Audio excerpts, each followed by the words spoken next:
할렐루야. 6월 17일 화요일 새벽 기도를 시작하겠습니다. 사도신경으로 우리 신앙을 고백합니다. 나는 전능하신 아버지 하나님 천지의 창조주를 믿습니다. 나는 그의 유일하신 아들 우리 주 예수 그리스도를 믿습니다. 그는 성령으로 잉태되어 동정녀 마리아에게서 나시고 본디오 빌라도에게 고난을 받아 십자가에 못 박혀 죽으시고 장사된 지 사흘 만에 죽은 자 가운데서 다시 살아나셨으며 하늘에 오르시어 전능하신 아버지 하나님 우편에 앉아 계시다가 거기로부터 살아있는 자와 죽은 자를 심판하러 오십니다.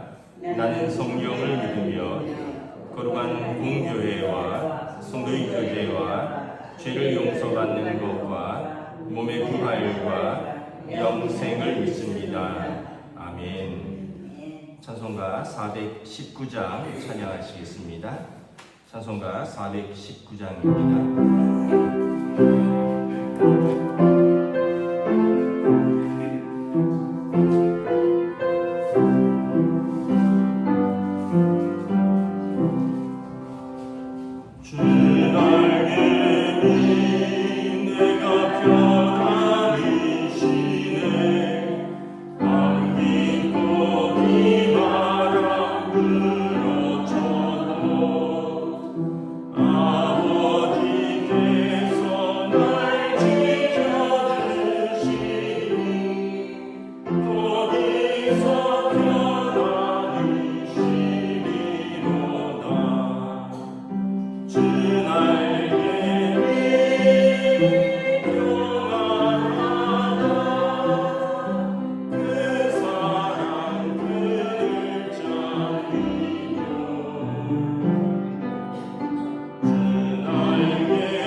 시편 76편입니다.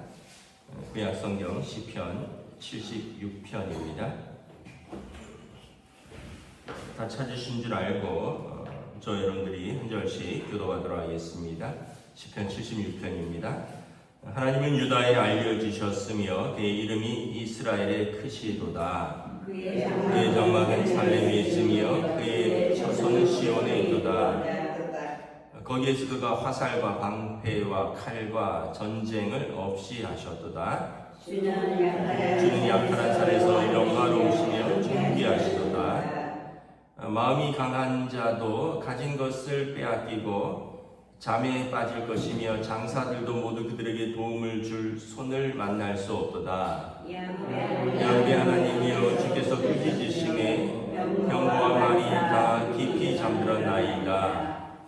주께서는 경외받을 이시니 주께서 한번 노하실 때 누가 주의 목전에 서리이까? 주께서 하늘에서 판결을 선포하심에 땅이 두려워 잠잠하였나니 곧 하나님이 땅의 모든 온유한 자를 구원하시려고 심판하러 일어나신 때로다. 진실로 사람의 노여움은 주를 찬송하게 될 것이요 그 남은 노여움은 주께서 금하시리이다.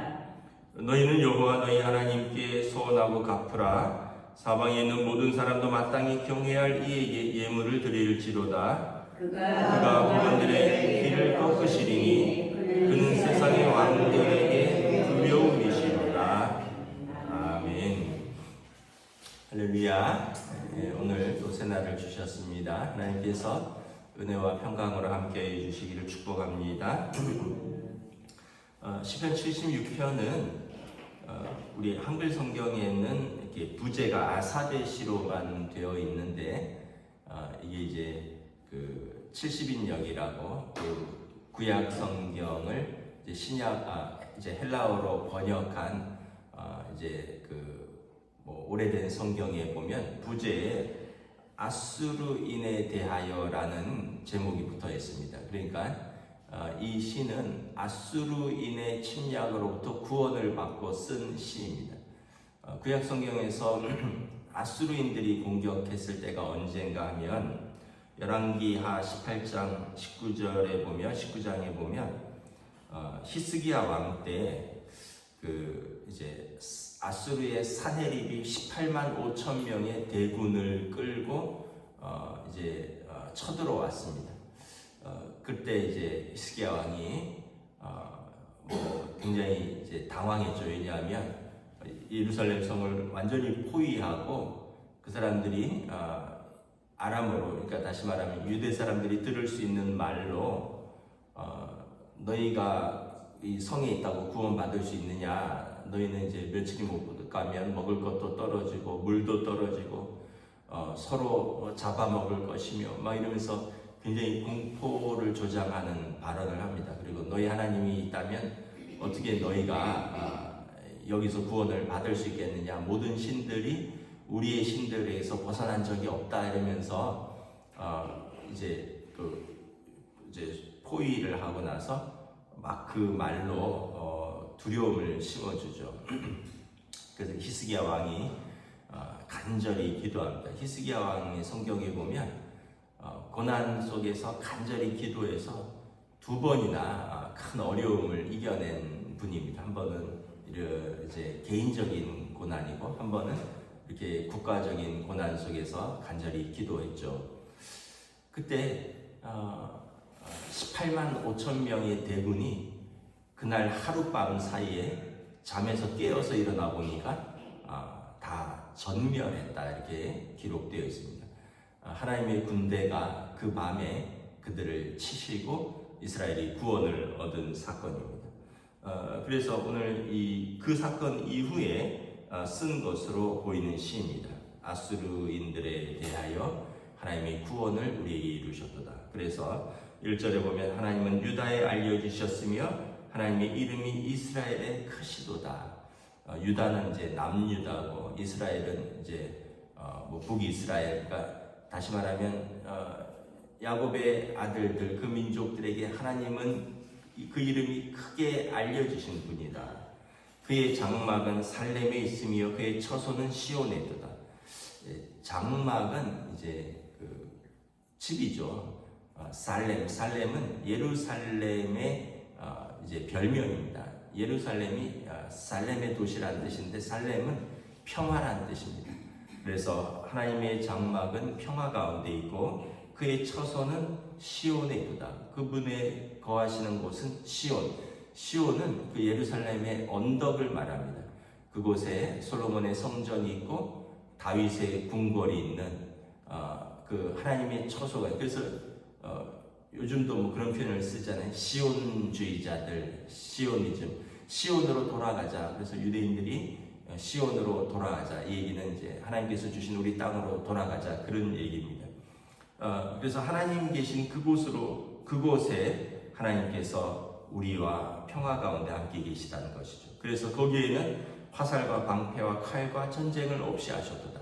하나님이 계신 곳에 이런 무기들이 있을 수가 없다는 거죠. 왜냐하면 그분은 평화의 왕이시고, 그래서 주는 약탈한 산에서 영화로우시며 존귀하시도다.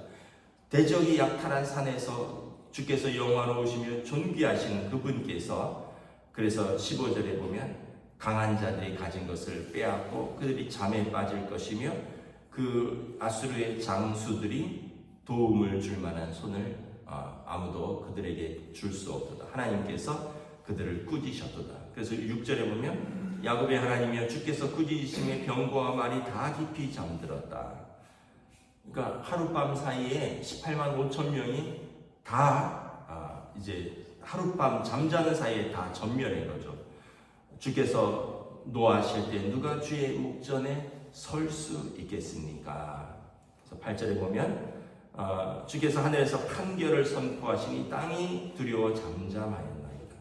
하나님은 심판장이시니 하나님께서 최종 판결하시면 땅에 누구도 입을 열 수 없다라는 거죠. 곧 하나님이 땅의 모든 온유한 자를 구원하시려고 심판하러 일어나신 때로다. 여기서 이제 온유한 자는 그 하나님을 의지하는 자를 말합니다. 이스라엘을 말하는 거죠. 하나님께서 땅에 온유한 자, 하나님 당신을 의지하는 자들을 구원하시려고 일어나셔서 그들을 심판하셨다는 것입니다. 그래서 진실로 사람의 노여움은 주를 찬송하게 할 것이고 그 남은 노여움은 주께서 금지하시리로다. 그 두려움과 그 어떤 분노가 이제 바뀌어 하나님을 찬송하게 될 것입니다. 그러므로 11절에 너희는 하나님께 서원하고 갚으라. 사방에 있는 모든 사람아 마땅히 경외할 이 예물을 드릴지어다. 그래서 모든 이스라엘은 하나님만을 섬기기로 한 그 언약을 붙들고 하나님께 예배할지어다. 하나님께서 국왕들의 길을 꺾으시며 세상의 왕들에게 두려움을 이시도다. 만왕의 왕이시고 또 만군의 주이신 하나님께서 모든 세상의 왕들을 통치하시고 그들을 꺾으시는 하나님이시니 이스라엘은 하나님께 서원하고 그 언약을 붙들고 하나님 앞에서만 온전히 예배할지라. 그분이 너희의 구원자이시라. 그래서 이 사네립 왕이 이제 그 랍사게라는 장수와 함께 왔다가 사네립은 이제 돌아가는데 이 랍사게가 하루 아침에 18만 5천 명을 군사를 잃거든요.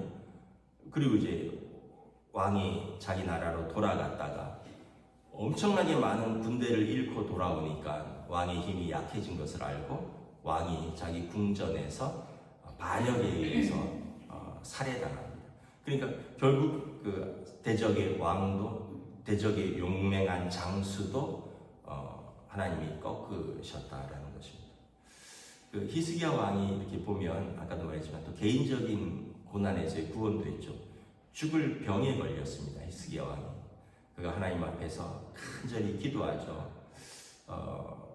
그 벽을 바라보면서 하나님 앞에서 간절히 금식하며 기도했습니다.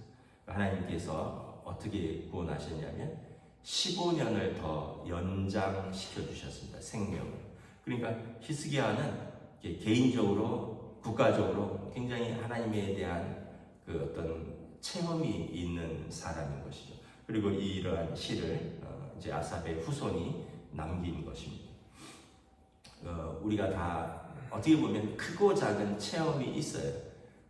이제 지나고 보면은 뭐 크게 안 느껴질 것 같을 수도 있는데 그 당시는 절실하고 굉장히 큰 문제들이 있었는데 그때 기도했더니 하나님께서 이렇게 구원을 해주신 사건들이 분명히 우리 삶에 있습니다.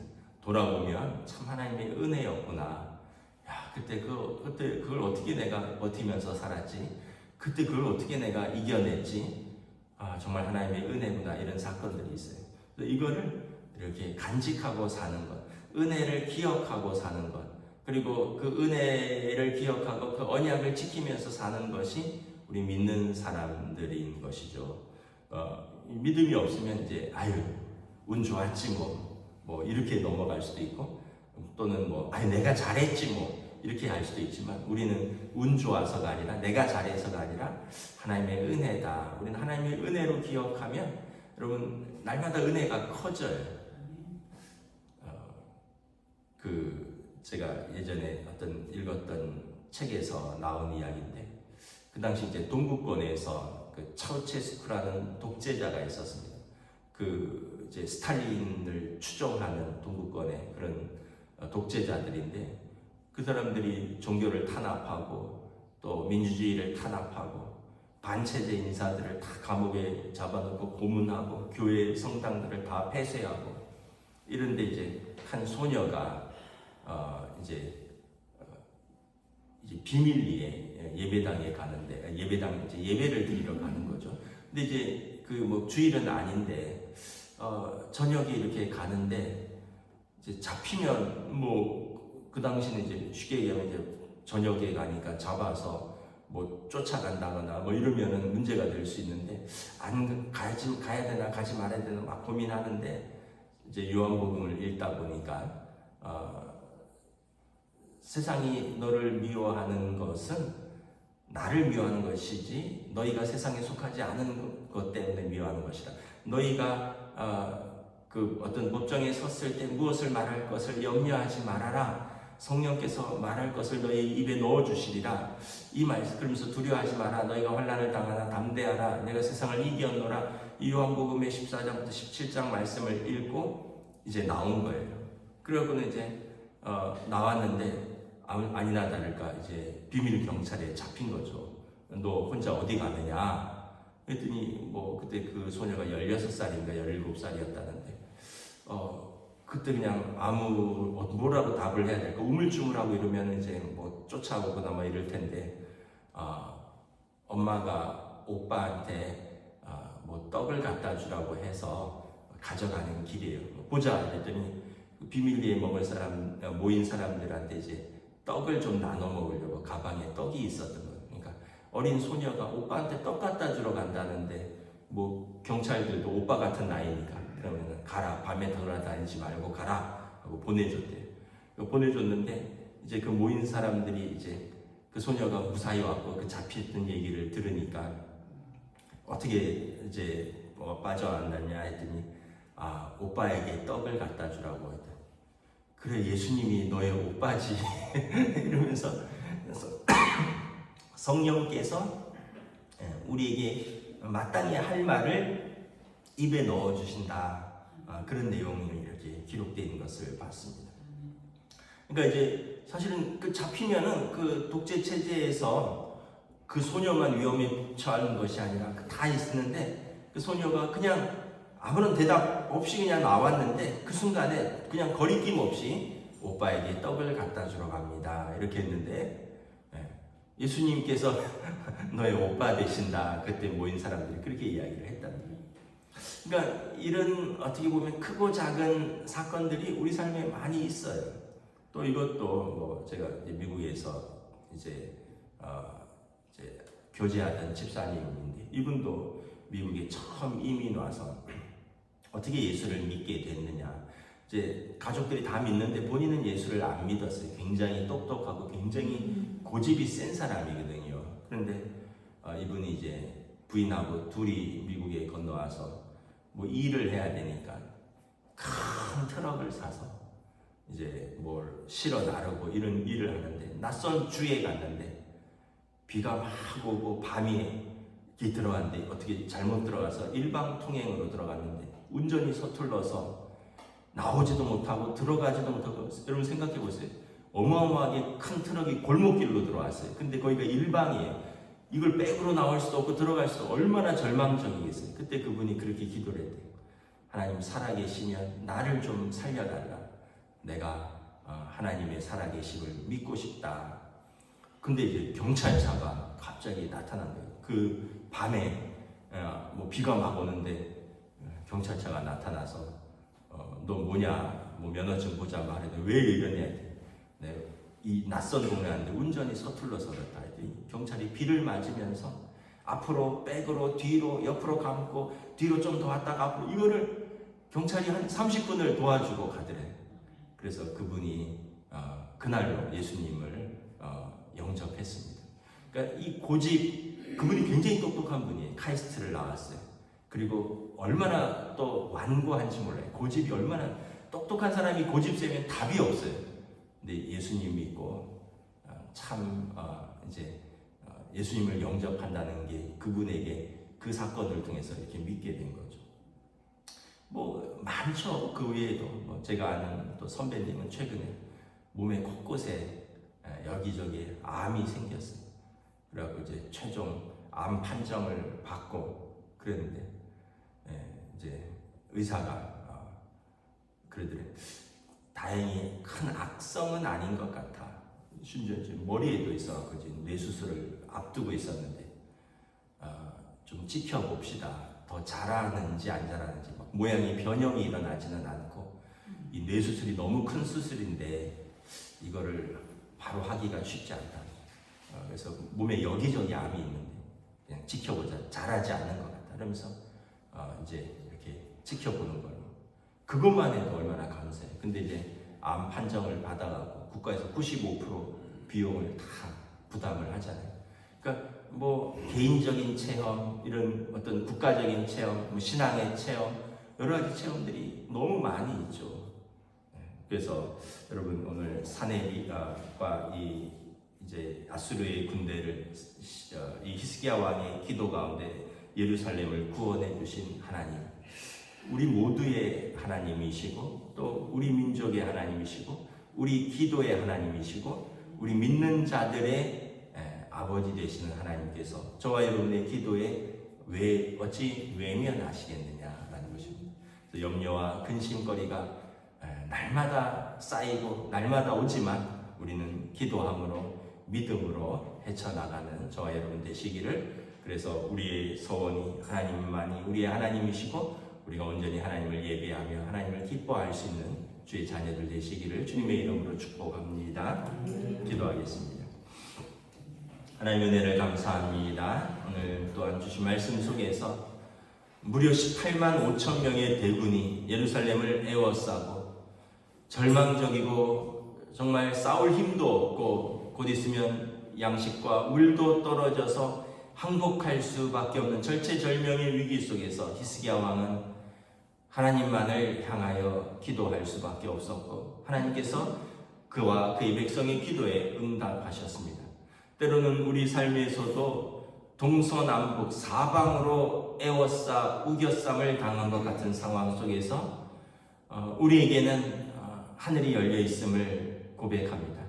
우리의 눈을 들어 우리의 손을 들어 하늘의 하나님 아버지께 구원의 기도를 할 때 하나님께서 자기 백성을 긍휼히 여기사 우리의 기도를 외면치 아니하시고 은혜 가운데 우리에게 구원을 허락하여 주시는 좋으신 아버지 하나님이심을 오늘 시편 기자의 고백처럼 우리도 고백하며 살아갈 수 있도록 오늘도 성령님 함께하여 주시옵소서. 감사를 드리오며 우리 주 예수 그리스도 이름으로 기도드리옵나이다. 아멘. 하늘에 계신 우리 아버지의 이름을 거룩하게 하시며 아버지의 나라가 오게 하시며 아버지의 뜻이 하늘에서와 같이 땅에서도 이루어지게 하소서. 오늘 우리에게 일용할 양식을 주시고 우리가 우리에게 잘못한 사람을 용서하여 준 것 같이 우리 죄를 용서하여 주시고 우리를 시험에 빠지지 않게 하시고 악에서 구하소서. 나라와 권능과 영광이 영원히 아버지의 것입니다. 아멘.